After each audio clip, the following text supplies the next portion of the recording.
Okay, so today we're going to talk about the definition of a limit. And I know that this doesn't make a lot of sense to everybody. If you are watching this for the first time at home, if you will, and you like comprehensive notes, this is a definition that came out of the pre-cal book, so you can write this down. It just says that the definition of a limit tells us that as our function f of x becomes arbitrarily close to a unique number L, as x approaches c from either side, then the limit of f of x as x approaches c is L. We are going to use this notation down here. So it tells us the limit of our function as x approaches c is equal to L. Now what that's going to mean to us in real terms, how we're going to interpret that, is that we're going to have any, and we can find the limit of any function, but it's going to be very useful to us in functions that are somewhat unorthodox. We can look at it with a normal function as well. So let's start with something that makes a little more sense. All of us have seen the function y equals 2x plus 3. This is just my basic linear function. If we've got, in fact, I can even go over to my algebra page and I can grab a beautiful graph, and then I can paste this in. If we want to graph y equals 2x plus 3, I'm going to have a y-intercept of what? 3 and a slope of 2 over 1. Yay, I've taught you something. 2 over 1. Actually, I know. Nope, Miss Creighton taught you that. Very good. Yay to Miss Creighton. And so now we have this wonderful linear function. So if we're looking at our linear function and we want to find the limit of 2x plus 3 as x approaches 2. We want to find the limit of 2x plus 3 as x approaches 2. Then what we are actually asking ourselves is, what is our function getting close to as we get close to, as x gets close to 2? What's happening as our x values converge upon 2? As we get close to 2, graphically, what coordinate in our y are we getting close to? Well, actually, here's 2, right? What are we getting close to? It's actually getting close to what? 7. It's actually getting close to 7. And so if you made a table, and you went a little bit to the left and you went a little bit to the right of 6, I don't know why I said 6, you went a little bit to the left and a little bit to the right of 2, here are my x coordinates and here are my y coordinates. This would be 1.99 or 1.9. We want 2.01 or 2.1. Plug this in. Take your calculator, because I'm not going to work that hard. What would be, if you plug in 1.9, what are you going to get if you're getting really close to 2? 1.9 is going to be what? 6.8. And then if you plugged in 1.99, 6.98.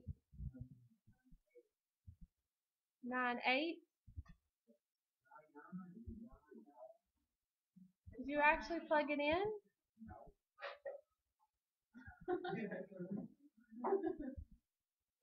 And obviously if we plug in a 2, 2 times 2 is 4, and 4 plus 3 is going to give us 7. So when we have a simplistic function, then limits are not a major asset to us.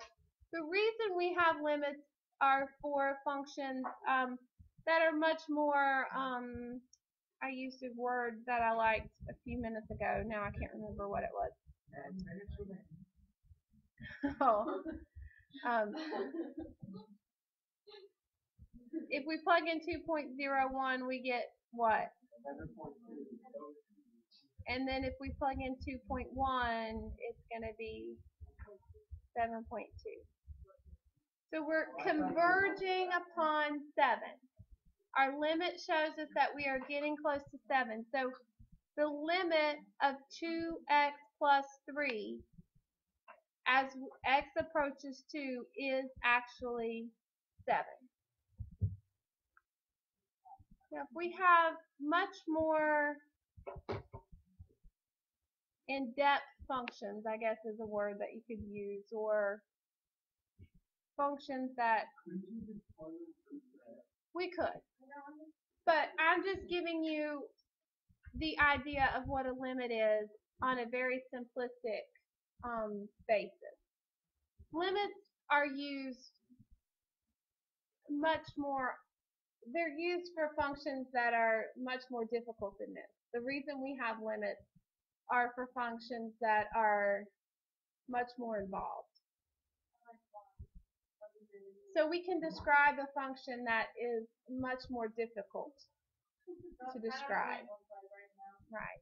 Most of the time that we're talking about a limit is for functions that have asymptotes, or for functions that are going off into infinity, or for functions that have holes, where things that don't exist but they converge upon a point, but there might be a hole right there. And I'll show you here in a second. And we're going to look at those this week. But there's a possibility for us to see what happens. This was just a very simplistic view for us to see what I'm talking about. Let's look at something that we've been talking about here lately. Let's look at our tangent.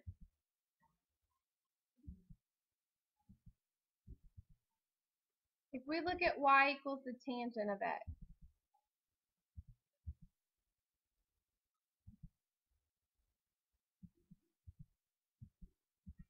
now obviously we know that at pi over 2 and negative pi over 2, we are going to have what? What's going to happen? We're going to have asymptotes. Very good.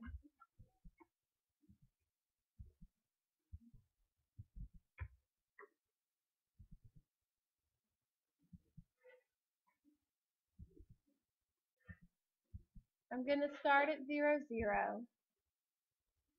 And my function is going to go up and down.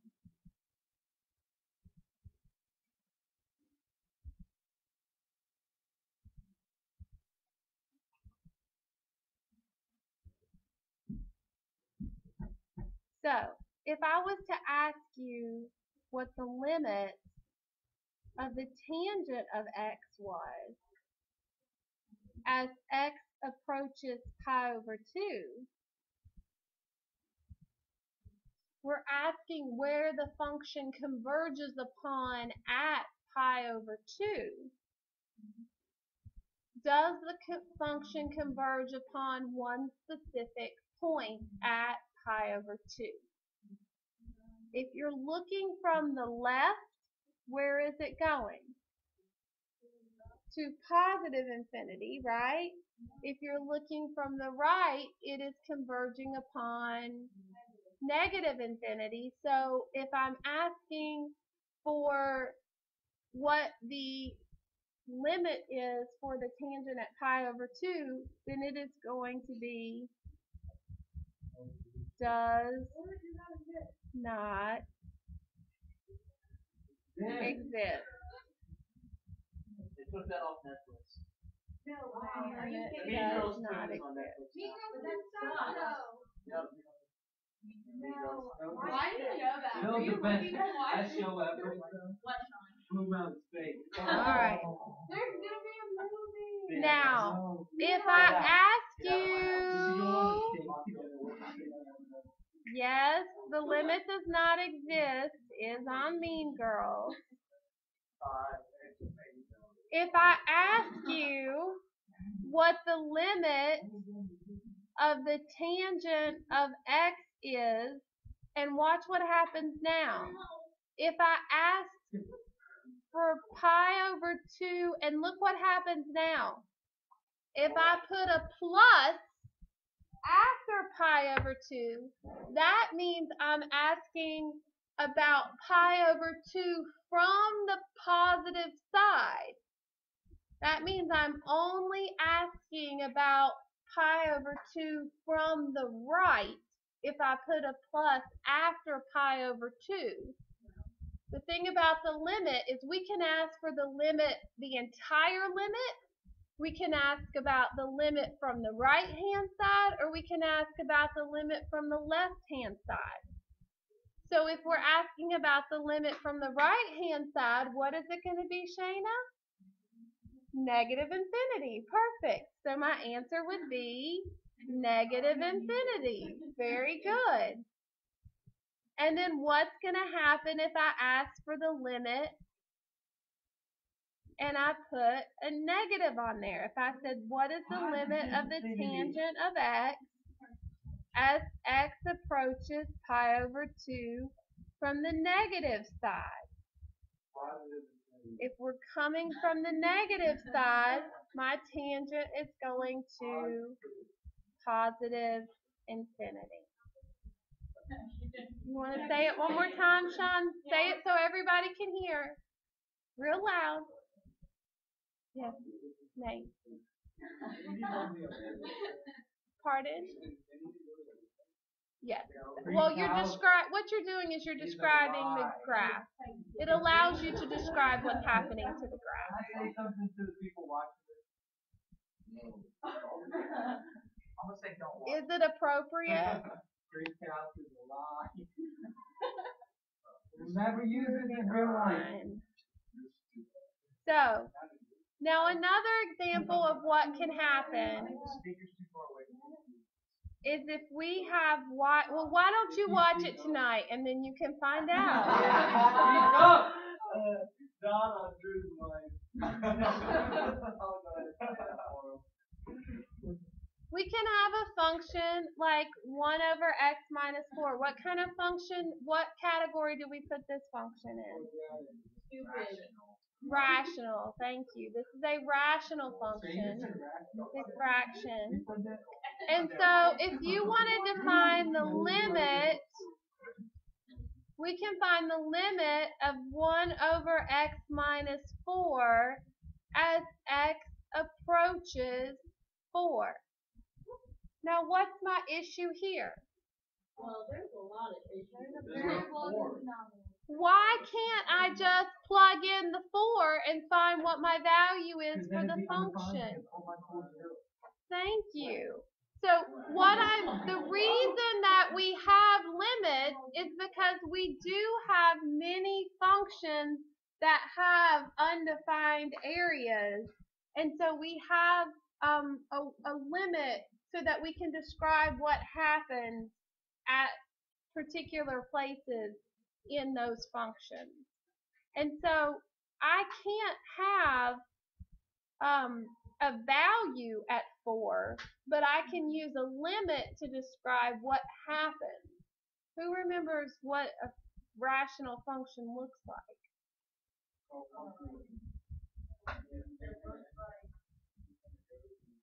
Yeah, you've got your asymptotes, right?